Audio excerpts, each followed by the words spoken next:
Bonjour et bienvenue à l'Infonégo. Aujourd'hui, on parle de la médiation et de la campagne publicitaire du SFPQ. Alors, Nathalie, ça va bien? Oui, ça va bien. Merci. Oui, Toi? donc, ça va très bien. Au dernier Infonégo, on a parlé un peu qu'on se lançait dans l'exercice de la médiation pour les ouvriers. Peux-tu nous expliquer un peu c'est quoi la médiation? En fait, comme l'employeur ne nous fait pas de contre-proposition, il nous dit qu'encore que nos demandes sont trop élevées, on a fait appel au ministère du Travail afin de nommer un médiateur. Un médiateur, son rôle, c'est de justement amener l'employeur à nous faire des contre-propositions, puisque maintenant, pour l'heure actuelle, c'est un non.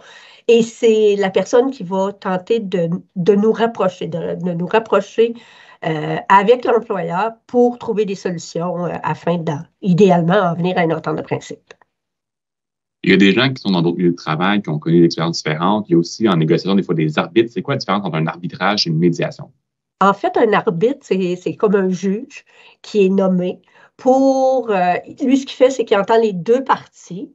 Et une fois qu'il a entendu ça, il vient déterminer, décréter les conditions de travail qui vont s'appliquer. Alors que le médiateur, lui, nous rapproche les deux parties pour en venir à une entente de principe. OK. Et cet exercice-là va durer combien de temps? C'est quoi l'horizon de temps pour la médiation? C'est un échéancier de 60 jours qui est obligatoire, à moins d'en venir à une entente de principe. À ce moment-là, évidemment, on met faire la médiation. Dans le cas contraire, après le 60 jours, on a acquis notre droit de grève. Et à ce moment-là, on convoquera nos instances pour ça. Ce seront eux qui détermineront est-ce qu'on utilise ce droit de grève-là? Est-ce qu'on donne une seconde chance à la médiation parce qu'il y a possibilité que ça se poursuive? Mais c'est vraiment nos instances qui vont, rendues là, déterminer la suite des choses. Parfait. Donc, des instances à venir dans les prochains mois et une médiation qui s'annonce pour les 3 prochains jours. Merci beaucoup, Nathalie. Merci. Bonne journée à tous.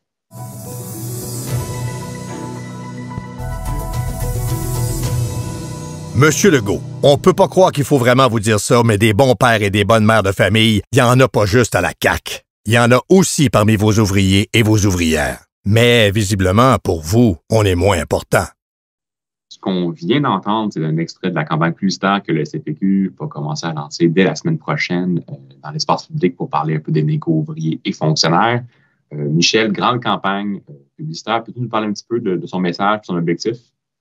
Oui, tout à fait. Dans le fond, le but de cette campagne publicitaire-là, c'est de rappeler au gouvernement Legault qu'il n'y a rien de réglé parce qu'il n'y a pas juste le Front commun, il y a aussi d'autres centrales syndicales comme nous qui attendent également de régler.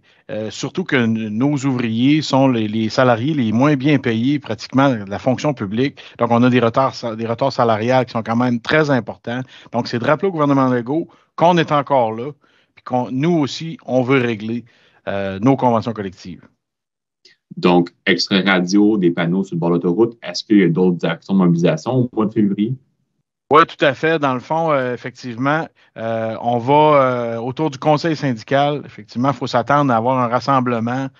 Il va y avoir une action qui va être quand même assez importante, justement, dans cette même veine-là. C'est de rappeler au gouvernement qu'on est là et on existe. Puis nous aussi, on mérite des salaires qu'on demande.